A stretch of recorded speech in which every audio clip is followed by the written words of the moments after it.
Good morning, guys. I am here to talk to you guys today about Solomon Asch's conformity experiment as well as the Hawthorne Effect. Hopefully, this discussion will assist you guys in what it is that you've been viewing and hopefully digesting as long as you guys have been doing the workload placed in front of you. As always, I appreciate all of your efforts. I miss seeing you guys in front of the classroom. And please reach out if you should have any questions or not understanding any of these concepts. You guys certainly know how to get in touch with me. So, Solomon Asch's experiment actually precedes both Milgram's experiment and Zimbardo's experiment. Solomon Asch's is in the early 1950s, 1951 to be exact. And he built upon information that had already attempted to be established regarding conformity-based experiments. His experiment is a simple one, and it's very, very similar to other sociological experiments in the fact that it uses confederates. For those of you that don't remember what confederates are, they are actors within the experiment that are blatantly told to lie to make sure that the experiment runs as fluidly as possible. In Asch's experiment, he explains to the participants that they will be doing a viewing-based perception test, of which sometimes is referred to as the 3 lines experiment, or there's lots of other names for it. But with that being said, after the participant is brought in to the particular room, they notice that there are other individuals in the room. And at this particular time, they are told to give their answer based upon what they see in the 3 cards in front of them. The first one, everyone gives the correct answer. The second one, everyone gives the correct answer. And the third one is what winds up being the actual experiment itself. It is very, very simple to see that the Confederates are giving the wrong answer. Anybody can see it. And in doing so, the actual experiment is to see if the individual will wind up going along with what the Confederates are saying, or if they choose to stand on their own, if they choose to give the correct answer.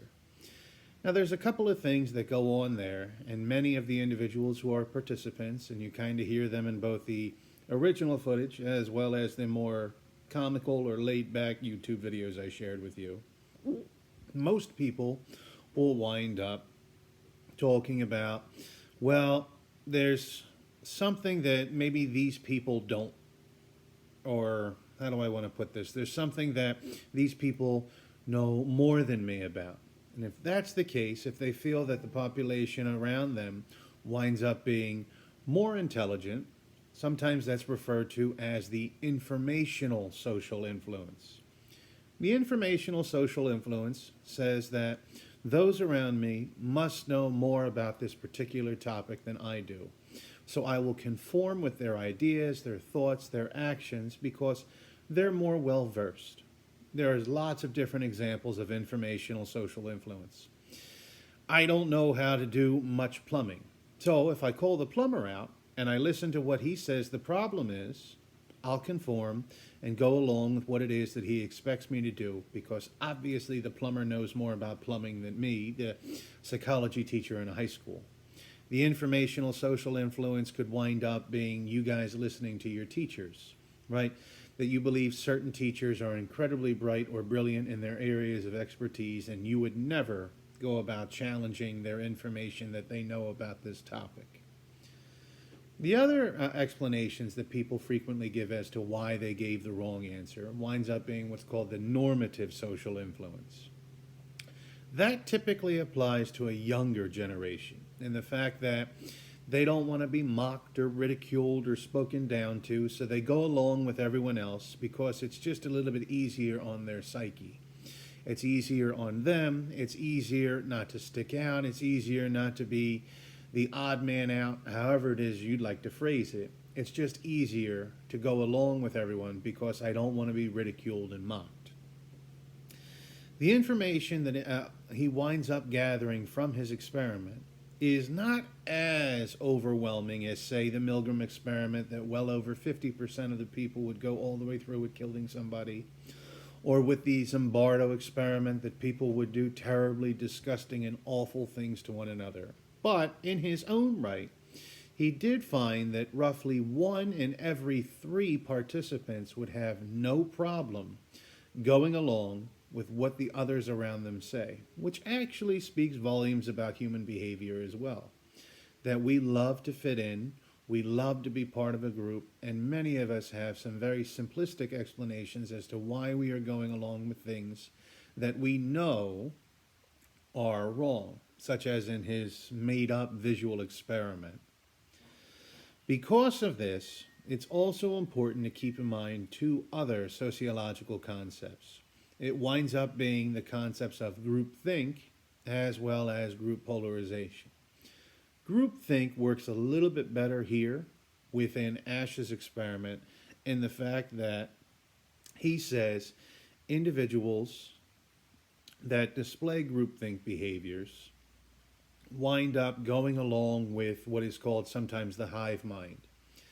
Sometimes that could be a good thing, and that's called positive groupthink. If someone tosses out an idea that is beneficial for everybody and will not harm anyone, that is positive groupthink. For example, the case that we find ourselves in right now with this virus that seems to be running rampant. The positive groupthink is the idea that is tossed out for everybody to stay home unless you absolutely need to go and get groceries or you are a necessity employee like nurses and doctors, right? That groupthink says that we know what is best for individuals is to stay home so that we can beat this virus in as short of a version as we can. Then there winds up being negative groupthink. Negative groupthink is when an individual or individuals come up with a concept that is not beneficial to everybody involved. Still, others will go along with it. There are plenty of examples of negative groupthink. So, for example, what went on in World War II Germany. The fact that individuals went along with the hive mind saying with the willful extermination of particular groups of people. In that particular case, that negative thinking pattern, that negative thought process, winds up being very, very problematic to those involved. But because it goes along with hive mind thinking, people don't second guess in it, and they don't wind up challenging it by any means. The other concept that somewhat lends itself to this particular situation is group polarization. Group polarization winds up being when a group of individuals wind up leaning towards one of 2 sides. So, for example, one particular concept that seems to be really, really a heavy talking point for many people would be, say, abortion. On one side of the coin, you have individuals that believe in the woman's right to choose, and that it should be that way. It is her right to wind up keeping things between the woman and her team of doctors that she may be working with. On the other side of the coin, you wind up having individuals that think that there needs to be an individual being revoked for their ability to choose an abortion. No matter how it goes, over time, things have become incredibly polarized, almost hyper-polarized. And the fact that if you say one thing, someone will jump down your throat on the exact opposite direction. Group polarization is something that takes time to really take place. So whatever the concept winds up being, if it winds up being abortion, if it winds up being how do we get ourselves out of this economic recession that we find ourselves in right now, if it winds up being how to come up with a particular solution to how do we implement education at home. There are lots of different examples of polarization. Unfortunately, polarization usually means that the individual thinks that their particular voice needs to be heard over other individuals. A good example of that would be soon enough when you guys have to serve on a jury. Inevitably, at the end of it, it is the jury's burden to come up with the verdict as to whatever it is the particular charges are against the person being brought to trial.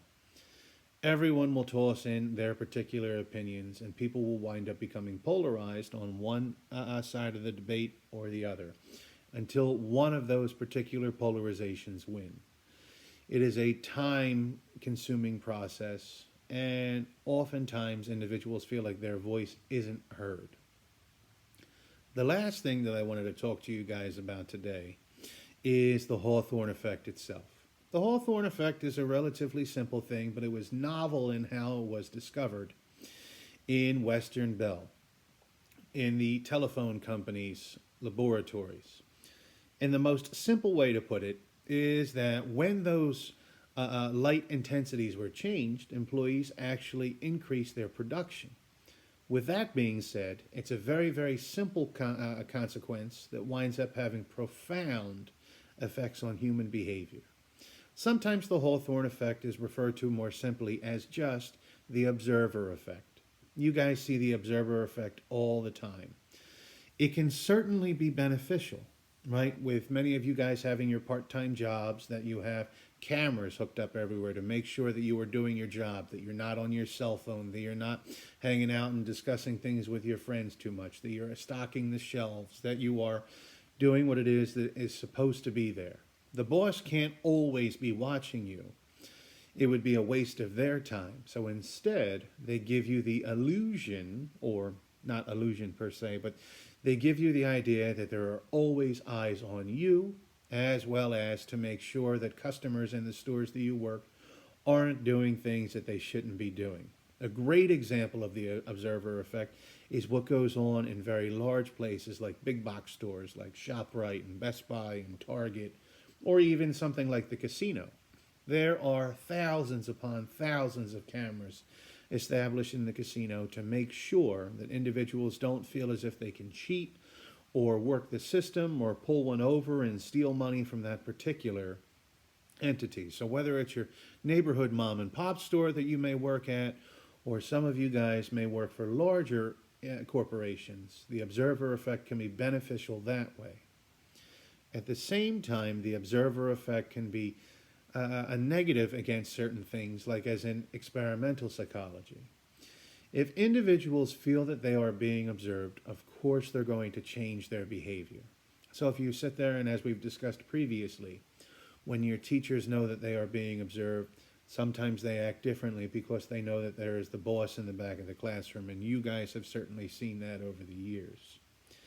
If you guys feel like you are being observed by your bosses or your parents or your coaches or whoever it is that you believe that someone is watching, of course you'll work harder. But when they're not watching, then you may feel as if you are entitled to do things a little more laid back or laissez-faire, or not put as much effort into detail as you certainly should. So the Hawthorne effect is a simple one that has absolutely profound information as it relates to both social psychology and experimental psychology as a whole. I hope this lecture has helped you guys to understand this information just a little bit. I hope this message has found you and your families doing well, and please do not hesitate to reach out to me if you guys should have any questions. Take care, stay home, and be safe, guys.